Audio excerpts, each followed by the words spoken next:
Escrevo isso debaixo de uma tensão mental considerável, já que esta noite poderei não mais estar vivo, sem um centavo, e no final do meu suprimento da droga que só ela consegue tornar minha vida tolerável.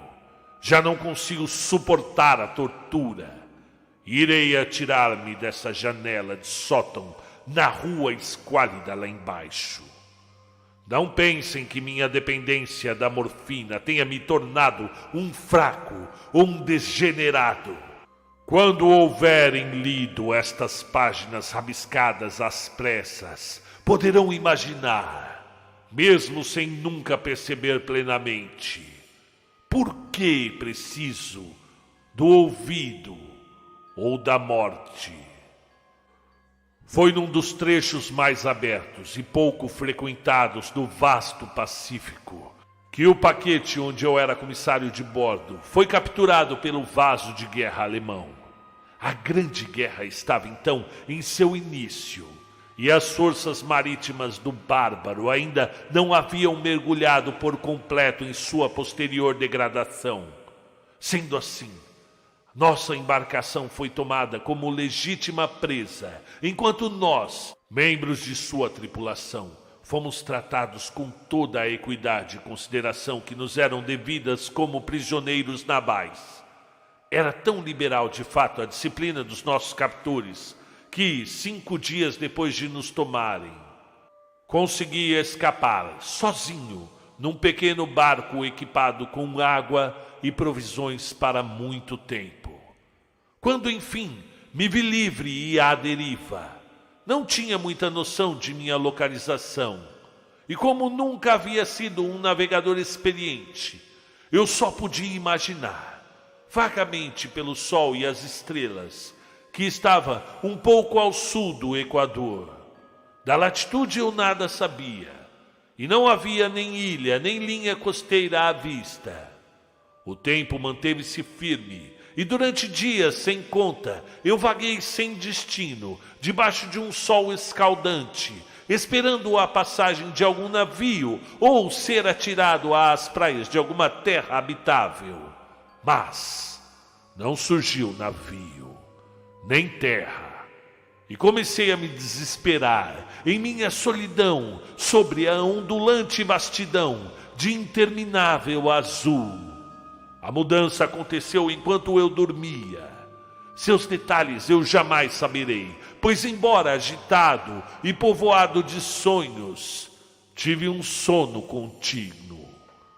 Quando afinal despertei, descobri-me meio tragado pela extensão lamacenta de um infernal lodo negro que se estendia à minha volta em monótonas ondulações até onde a minha vista alcançava. E onde, a certa distância, estava enterrado o meu barco. Embora se possa perfeitamente imaginar que a minha primeira sensação seria de espanto com uma transformação tão prodigiosa, tão inesperada de cenário, eu, na verdade, fiquei mais horrorizado do que espantado. Pois havia no ar e no solo putrefato um caráter sinistro que me arrepiou até o âmago do meu ser. A região toda fedia, com as carcaças de peixes apodrecidos e outras coisas menos descritíveis que eu vi projetadas da lama abjeta da interminável planície. Talvez eu não devesse esperar transmitir em meras palavras a indizível repugnância que pode existir num silêncio tão absoluto e numa imensidão tão estéril. Não havia nada ao alcance do ouvido e da visão, salvo uma vasta extensão de lodo preto, mas ainda assim o caráter absoluto do silêncio e a homogeneidade da paisagem me oprimiram com um medo nauseante. E o sol ardia no alto de um céu sem nuvens que me parecia quase negro em sua impiedade, como se refletisse o pântano escuro que tinha embaixo dos meus pés. Arrastando-me para dentro do barco encalhado, percebi que apenas uma teoria poderia explicar a minha situação. Por algum tipo de erupção vulcânica sem precedentes, parte do leito do oceano devia ter sido impelida para a superfície, expondo regiões que durante incontáveis milhões de anos ficaram submersas debaixo de profundezas aquáticas imensuráveis. Era tão grande a extensão da nova Terra que se elevara debaixo de mim, que não consegui captar o mais tênue ruído do oceano, por mais que forçasse os meus ouvidos, e também não havia qualquer ave marinha para pilhar as coisas mortas. Durante muitas horas, eu fiquei sentado, pensando e ruminando, no barco que estava caindo de lado e produzia um pouco de sombra à medida que o sol ia seguindo o seu curso no céu. E com o avanço do dia, o chão foi ficando menos pegajoso, indicando que ficaria seco o bastante para permitir que se andasse sobre ele dentro de pouco tempo. Dormi muito pouco naquela noite, e no dia seguinte preparei um farnel com água e comida para uma excursão terrestre em busca do mar desaparecido e de um possível resgate. E na terceira manhã, verifiquei que o solo já estava bem seco e permitiria que se caminhasse sem problemas sobre ele. E o cheiro de peixe era enlouquecedor, mas eu estava concentrado demais em coisas mais sérias para me importar com desgraça tão pequena. E então parti, ousadamente, para um destino incerto. Caminhei a duras penas durante o dia todo na direção do oeste, guiado por um outeiro distante que se destacava em altura dos outros que existiam no deserto acidentado. Acampei naquela noite, e no dia seguinte segui avançando para o outeiro. Embora aquele objeto parecesse estar pouca coisa mais perto do que da primeira vez que eu o vira. E na quarta noite atingi a base do monte, que se mostrou muito mais alto do que parecera à distância. Um vale interposto destacava o seu perfil da superfície geral. Exausto demais para subir, adormeci à sombra da colina. E não entendo por que meus sonhos foram tão agitados naquela noite, mas, antes da curva fantasticamente acentuada da lua minguante ter se erguido muito alto acima do lado oriental da planície, acordei suando frio, decidido a não me deixar adormecer de novo. E as visões como as que havia tido eram demais para suportá-las de novo. E sob o brilho do luar, percebi como foram insensatas as minhas caminhadas diurna. Sem o ardor do sol escaldante, minha jornada teria me custado menos energia. E agora, enfim, eu me sentia perfeitamente capaz de realizar a escalada que me havia intimidado ao entardecer. Apanhei então o farnel e encaminhei-me para a crista da elevação.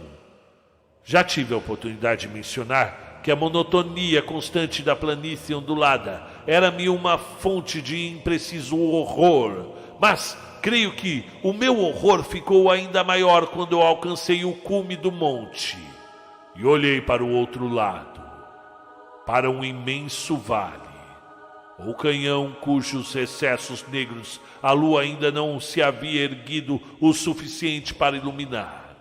Senti-me no limiar do mundo, olhando por sobre a borda para um caos insondável de escuridão perpétua. E em meio ao meu terror, perpassaram curiosas reminiscências do paraíso perdido e da tenebrosa ascensão de Satã pelos reinos informes das trevas. À medida que a lua foi subindo no céu, pude notar que as encostas do vale não eram tão perpendiculares quanto eu imaginara. Saliências e afloramentos de rocha forneciam apoios perfeitos para uma descida, além de que, cerca de 30 metros abaixo, o declive se tornava bastante ameno. Impelido por um impulso que não consigo precisar, fui descendo com dificuldades pelas rochas até parar na encosta menos íngreme abaixo, de onde fitei as profundezas estígias, onde nenhuma luz jamais penetrara. De repente, a minha atenção foi atraída por um objeto enorme e singular, na vertente oposta, erguendo-se abruptamente a cerca de 100 jardas à minha frente. Um objeto de brilho esbranquiçado, sob os raios da lua ascendente. E de início imaginei que se tratava de uma simples rocha gigantesca. Mas estava pouco consciente de que o seu contorno e a sua posição não eram uma obra puramente natural. Um exame mais de perto encheu-me de sensações que não consigo exprimir, pois apesar do seu tamanho imenso e da sua posição num abismo que ficara escondido no fundo do mar desde a juventude do mundo, percebi que o estranho objeto era um monólito bem moldado, cujo vulto maciço havia conhecido o artesanato humano e talvez a adoração de criaturas vivas e pensantes.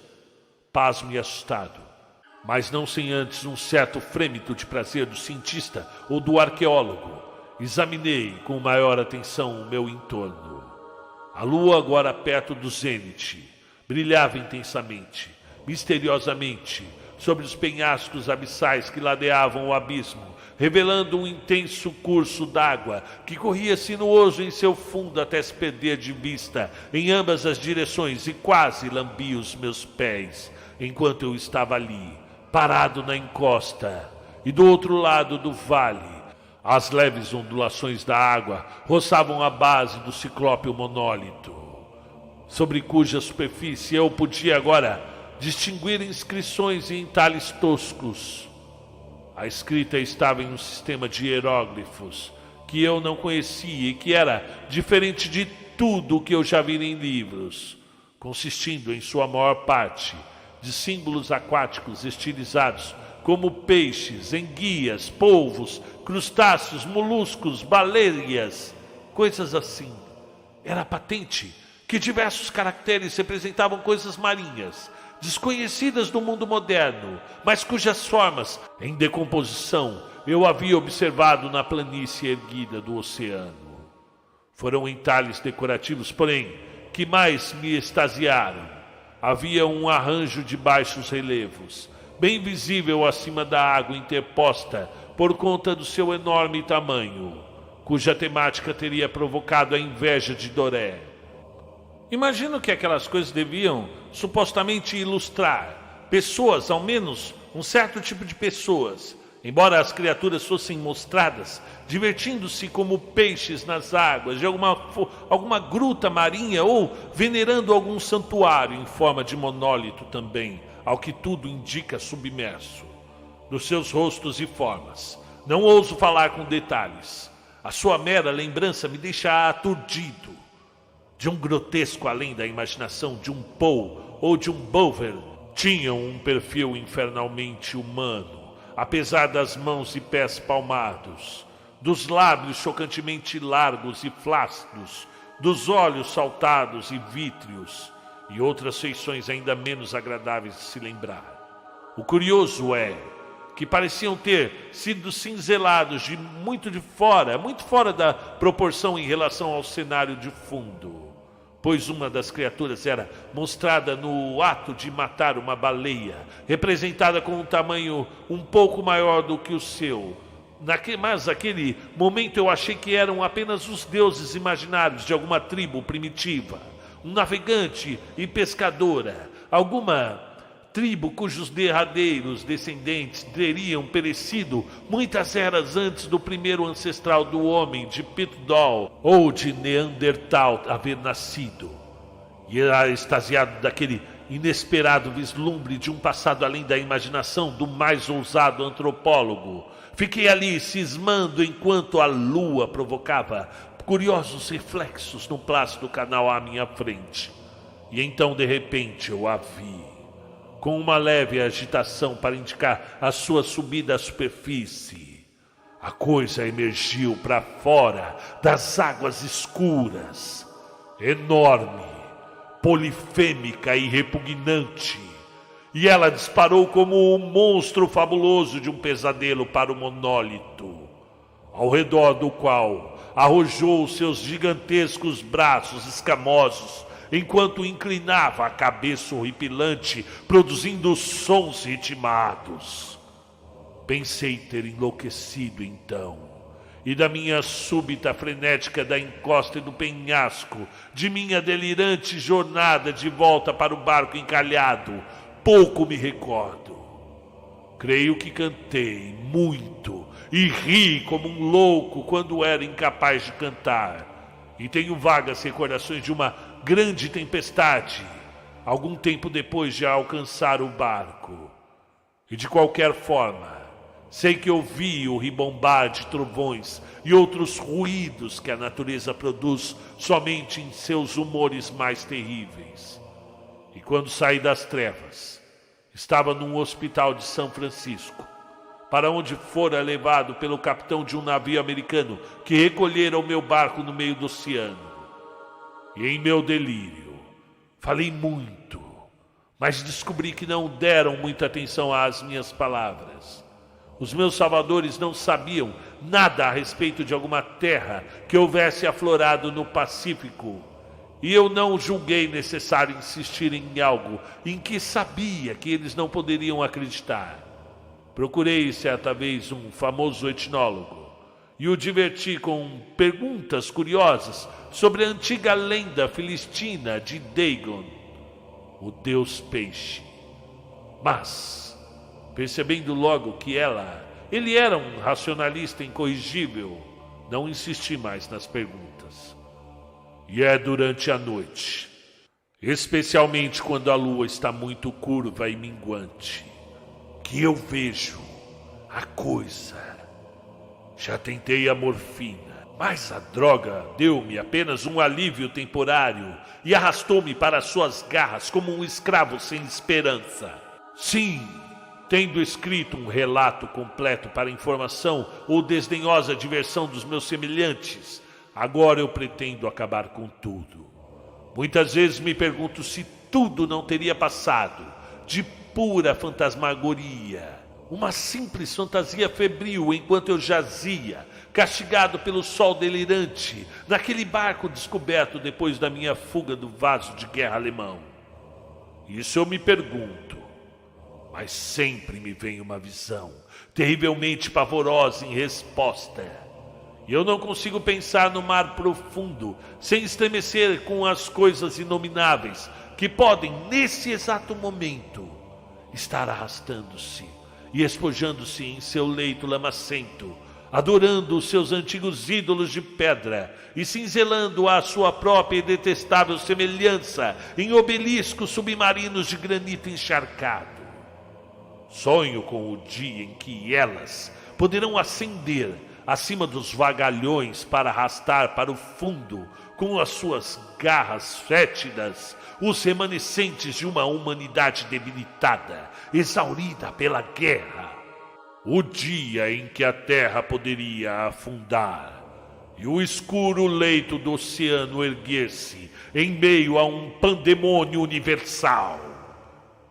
O fim está próximo. Ouço um ruído à porta, como se um imenso corpo viscoso a estivesse forçando. Não, ela não me encontrará, ela não me encontrará. Deus, aquela mão, a janela, a janela!